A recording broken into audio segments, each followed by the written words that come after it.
Hello friend, BI knowledge point में आप सभी का स्वागत है। आज हम लोग डिस्कस करेंगे पावर बीआई में फिल्टर और स्लाइस का क्या यूज है और क्यों किया जाता है।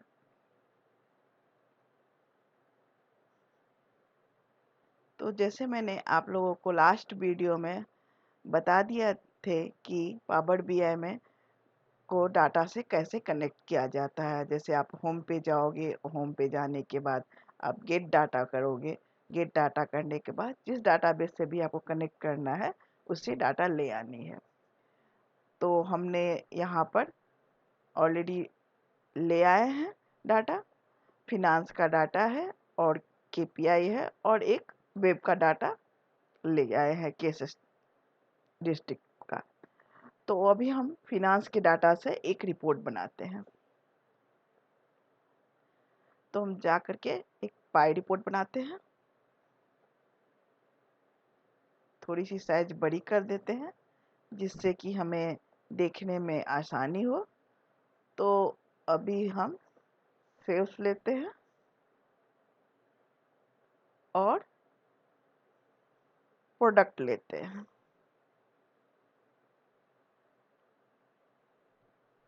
तो ये जो मेरा रिपोर्ट है सेल्स बाय प्रोडक्ट हो गया है। अब मैं टाइटल पे जाती हूँ और थोड़ी सी बॉर्डर लेजेंड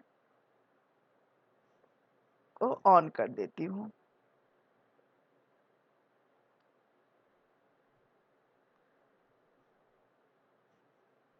और कलर कुछ अगर हमें चेंज करने का रहेगा तो अपने हिसाब से हम यहाँ पे चेंज कर सकते हैं।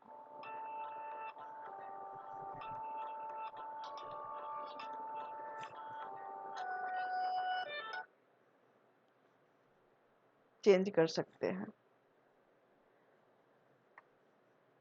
और मैं अभी दूसरा एक रिपोर्ट बना रही हूँ जो कि ट्री मैप है। तो मैं यहाँ पर माउस को ला करके डबल क्लिक करती हूँ तो ये मेरा इसको ड्रैग करके थोड़ा सा इधर ले आती हूँ।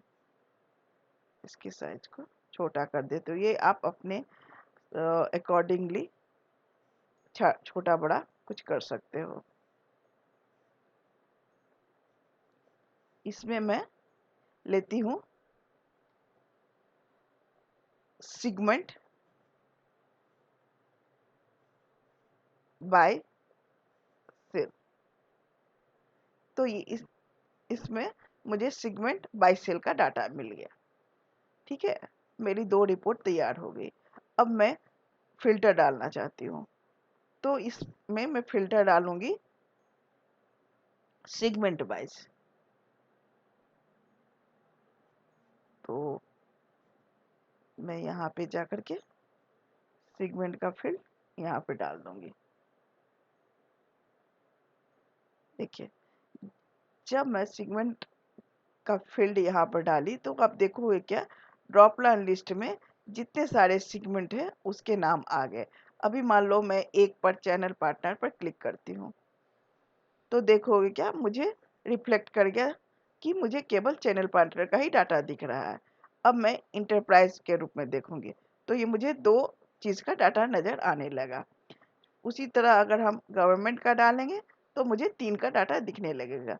तो ये जो है एक बेसिक फ़िल्टर हो गया मेरा। और इसमें जो है एक एडवांस फ़िल्टर होता है जिसमें कि हम कुछ क्वेरी डाल के लिखते हैं और एक ये बेसिक फ़िल्टर है। तो ये मेरा फ़िल्टर अप्लाई हो गया। ठीक है दोस्तों, अब मैं एक दूसरा फ़िल्टर डालती हूँ। आप लोगों को चार्ट पे जाती हूँ, पाई चार्ट पे, और यहाँ पर डेट ईयर लेवल पर फ़िल्टर डाल देती हूँ। तो मैं ईयर लेवल पर गई।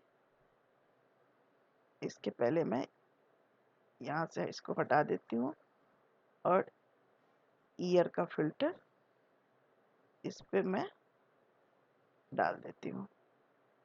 देखो, जब मैं ईयर का फिल्टर डालती हूँ तो चूंकि ये डेट लेबल है तो इसमें हमें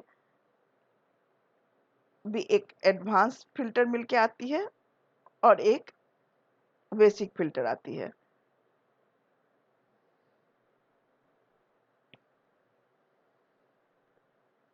तो फिर यहाँ पर मैं जाकर के चुन सकते हैं कि ये क्या है, मतलब बेसिक फिल्टर डालेंगे और बेसिक फिल्टर में मेरे पास 2 साल का डाटा है, तो किस साल का डाटा देखने चाहते हैं। अगर मैं 2013 का डाटा देखना चाहूँगी तो मैं इस पर क्लिक करूँगी, तो देखो ये अपने आप रिफ्लेक्ट हो गया। और अगर मैं 2014 का डाटा देखूंगी तो देखो डाटे में चेंज आ गया। तो ये मेरा फिल्टर हो गया। अब मैं आप लोगों के साथ को स्लाइसर का यूज बताने वाली हूँ।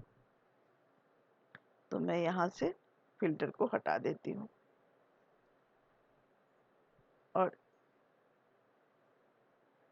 और जब चाहोगे आप चार्ट को छोटा करना, छोटा कर सकते हो, बड़ा करना चाहो तो बड़ा कर सकते हो। और ये मेरा स्लाइसर है। अभी मैं स्लाइसर लेके आती हूँ। ये स्लाइसर आ गया मेरा।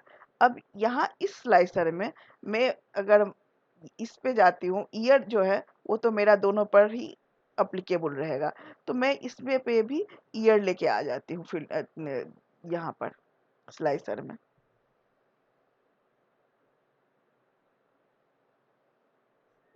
हाँ, तो अब ईयर लेके आए। अब यहाँ पर आप देखोगे क्या कि मेरे पास ऑप्शन आता है कि कैसे लिस्ट जाओगे कि क्या करोगे। तो मैं एज ए लिस्ट बदल देती हूँ इसको। एज ए लिस्ट बदल दिया। अब मुझे देखो यहाँ पर मैं 2013 डालती हूँ, तो उस हिसाब से मेरा दोनों रिपोर्ट रिफ्लेक्ट करता है।